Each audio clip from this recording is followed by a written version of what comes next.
Alright, so hello everyone, this is Michael. Welcome again sa ating channel. So, last video, nag-review tayo ng ating amplifier. Ito yung ZK HT21 na kinonect natin sa D10 na speaker na may konting modification. Alright, so tulad ng binanggit ko sa inyo nung last video, itong 10 inches na speaker to is woofer. Hindi siya subwoofer, pero kinabit ko siya as subwoofer. Kaya naman niya, bassy naman, pero matigas yung bass niya, 'di ba? Then syempre magkaiba naman talaga ng performance yung woofer and subwoofer. So ngayon, mag-unbox tayo ng ating biniling subwoofer para sa ating project. Alright? So yung project natin itong unang build natin, yan yung pinaka una lang, yung kumbaga parang trial and error lang. So tawagin natin siyang Mark 1, alright? So mga Marvel fans dyan, si Iron Man, di ba? Yung mga armor niya is naka-name sa base number. So Mark 1. So unti-unti natin siyang i-upgrade hanggang maging magandang build na talaga siya. So ano ba itong binili natin? Ito ay 12 inches na subwoofer. Alright? So, ang tanong, kaya ba ng HT21 yung 12 inches na subwoofer? Diba? Dito pa nga lang sa 10 inches. Sa tingin ko kaya naman niya. Halos din na nga niya, sobrang lakas talaga. So, yung binili natin is Tosunra. Alright? Tosunra na 12 inches. Ang model nito is Tosunra Base 121. Alright? Actually, meron pang isang model ng base subwoofer, yung Tosunra, yung kulay orange, yung talagang kala mo donut na talaga. Ang kaso nga lang, out of stock sila. Ang gusto kong bilhin ko sana is 10 inches. Available naman yung 12 inches, kaso tingin ko sobrang taas na ng wattage nun. Bali eto, tinanong ko, sige, unbox na lang muna natin para makita natin yung itsura ng speaker na to. Alright?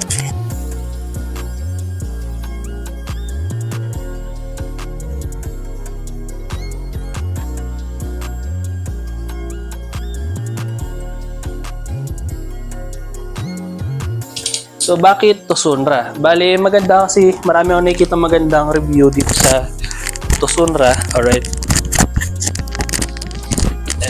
Tosunra subwoofer. So subwoofer talaga siya.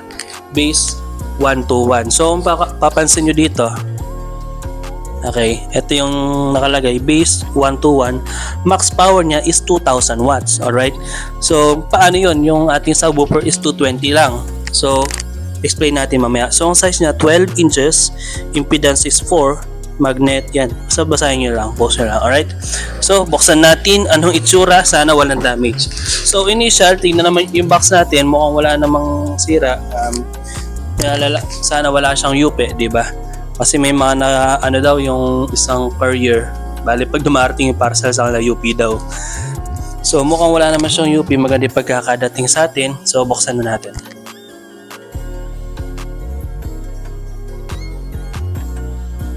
Uy, ang laki. Ayun, ang ganda ng packaging niya, guys. Ang laki pala niya. Ayan. Tapos malalim yung kala mo mangkok. Alright, sige, ilabas natin. So, eto, alisin natin yung plastic. Eto na, tantanana. Ang laki. Ang ganda. So, yung magnet niya, ang laki pala. So, kumpara natin yung magnet ito sa magnet doon, papakita ko sa inyo, sobrang liit lang ng magnet doon kumpara dito. So, ito yung kanyang magnet, mabigat yung magnet niya. Pakita ko sa inyo. Yan, so nakalagay dito. Ayan. So, 12 inches, 2000 watts max power, high impedance 4 ohms, professional. Model base 121. Okay? So, bakit ba 12 inches yung kinuha natin? Bali, pag sinukasan kasi natin to, eto, tingnan natin kung 12 inches. Okay, kunin ko lang yung aking meter, pang metros. Okay, bali. Okay, so, sukatin natin yung laki ng Tosunra. Ito ay 1 foot or 12 inches. So, bakit 12 inches or 1 foot yung pinili ko? Kasi, lapit natin yung camera. Ito kasing natin, etong speaker natin, although 10 inches siya, pero pag sinukat mo yung diameter niya hanggang doon is 12 inches din. So, I think kakasya naman yung 12 inches dyan. Alright, so balikan ko yun, bubuksan ko, then tingnan natin kung magkakasya. Ipapakita ko rin sa iyo size ng magnet, kumpara natin yung magnet ng ganitong speaker, woofer, and subwoofer. Alright, so balikan ko kaya. Alright, so ito yung size comparison nila, halos same lang sila. Yung Tosonra 12 inches, ito 10 inches, pero dahil may ring siya sa gilid, nagmukha siyang 12 inches. Alright, so pakita ko sa inyo yung pagkakaiba ng kanilang magnet sa likod. Ayan, so kung makikita nyo ang layo ng pinagkaiba ng magnet nilang dalawa. Mas malaki yung magnet nitong Tosonra kumpara dito sa magnet dito sa ating nakalagay na speaker. So, normal lang naman talaga yan. Kung woofer, kumpara sa subwoofer, mas malaki talaga ang magnet ng subwoofer compare sa woofer, alright? So, yeah, makakabit kaya natin siya. Tingnan natin. So, hinangin ko muna, i-connect ko, and then kakabit natin dito, then isa sound test natin yung ating biniling Tosonra 12 inches. Tingnan natin kung kakayanin ng ating amplifier na HT21. Alright, so pag-usapan natin yan. Hinangin ko lang to sa group. Alright, so ngayon inalis ko muna yung mic ko. Bale, hindi pala siya kasya. So ayan, pansamantala lang yan. Ganyan ko muna ginawa ko para may isabit siya. So yeah, then siguro susunod didiskartehan ko paano ako gumawa ng gagawa na ako ng sarili nilang box na pag-aaralan ko na. So, yeah, kaya ba nitong 2,000 watts na speaker? Max yun na, hindi yun yung RMS niya. Dito sa ating 220 na, alam ko wala pang 220 yan eh. Yung sa ating amplifier. So, pagod ako. Sige, mag-play tayo ng music. Pakinggan nyo na lang.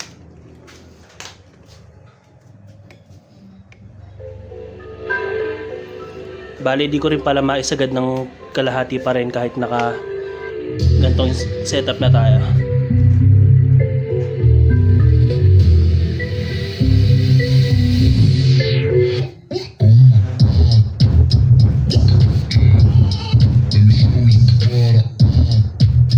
Sobrang lakas.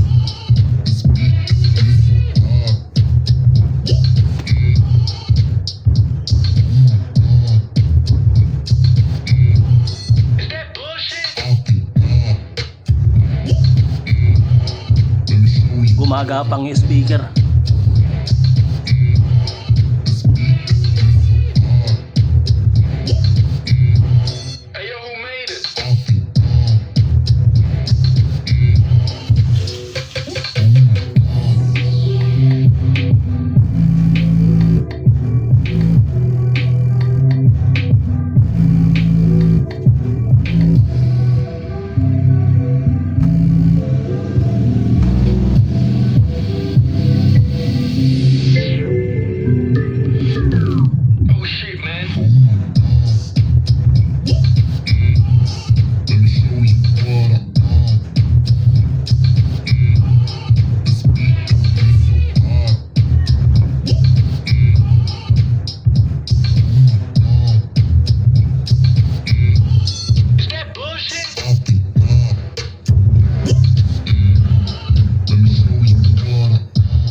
Ayan, so I think okay na yung sound test na yun. Balik natin yung microphone ko.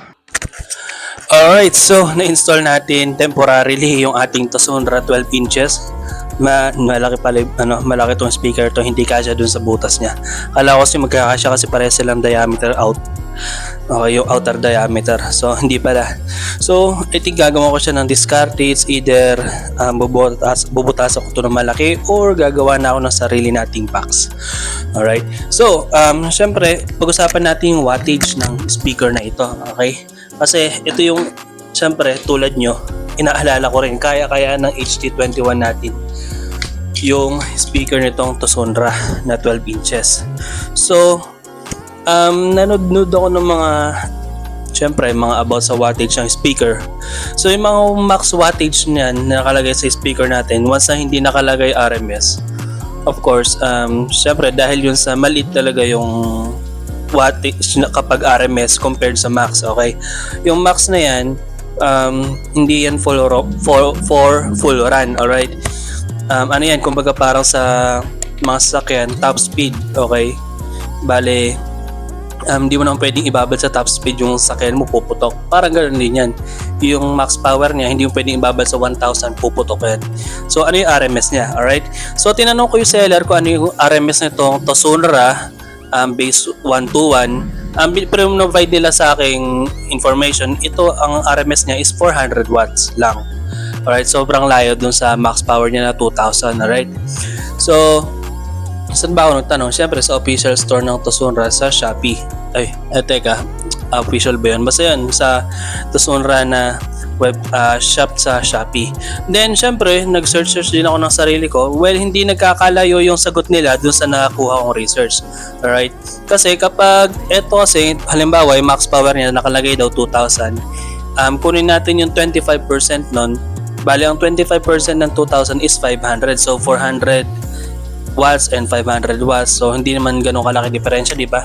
And then, syempre, sinerge ko rin kay ChatGPT, so kay Google, kung ano yung magiging RMS ng speaker. Then, nilagay specification ng Tosunra na ito. So, ang binibigay nila, kapag woofer, around 150 watts. Pero kapag sa woofer naman, umaabot ng 350 watts. Okay, 350 watts above 350 watts, 400. So, hindi sila nagkakalayo ng sagot. So, ang assuming nating RMS nitong Tosunra is around 350 to 500 watts. Then, syempre, dun tayo sa gitna. Dun tayo sa 400 watts. At sakto, yun din yung sinabi nung sa store sa Tosunra. So, although mukhang nakakatakot siya gamitin dahil 1,000 watts. So, ang RMS nito is 400. Okay? 400 watts. Kaya masasabi natin kahit papano kinakaya siya ng HT21. Kahit papano kinakaya siya ng HT21 kasi ang max power ng HT21 ng subwoofer is 220 and ang ano lang natin dito is 24 volts 6 ampere. Syempre wala pang wala pang 220 watts. And siguro nabibigay din niya yung power kasi 4 ohms tong speaker natin. So, ano ba yung gagawin ko para hindi niya ma-overload kung ito yung gagamitin kong amplifier lang? So, syempre, unang-una, huwag nung i-max yung volume, alright? Huwag na niyong i-max yung volume kasi once na minax yung volume, then baka ma-reach ng amplifier yung capabilities niya pero humihigop pa ng power to. Baka magkaroon ng distortion, masunog niya yung speaker nyo. So, safe naman to gamitin as long as siguro mga 50% yung speaker nyo, yung volume ng ating amplifier. 50%, siguro 60%. Sobrang lakas na rin naman ng 50% eh. Ito nyo, gumagapang kanina. Sobrang lakas nung tunog ng speaker na to. Woofer kasi kaya gumagapang. Okay? So, yeah. Susunod, bali, nagplano rin ako kasing i-modify ito ang ating amplifier kasi bala ko na nilagyan ng boost para makapaglagay ng mas marami pang or siguro dalawang subwoofer or isa lang. Basta yun, abangan nyo na lang guys. Then tuturuan ko kayo susunod kung paano ba yung pagkuha ng tamang power supply para sa ating mga class D na amplifier. So yeah, hanggang dito na lang muna guys. Subscribe kayo dyan, then abangan nyo yung ating mga susunod na projects para sa ating speaker. Alright, so hanggang dyan na lang muna guys, ingat kayo.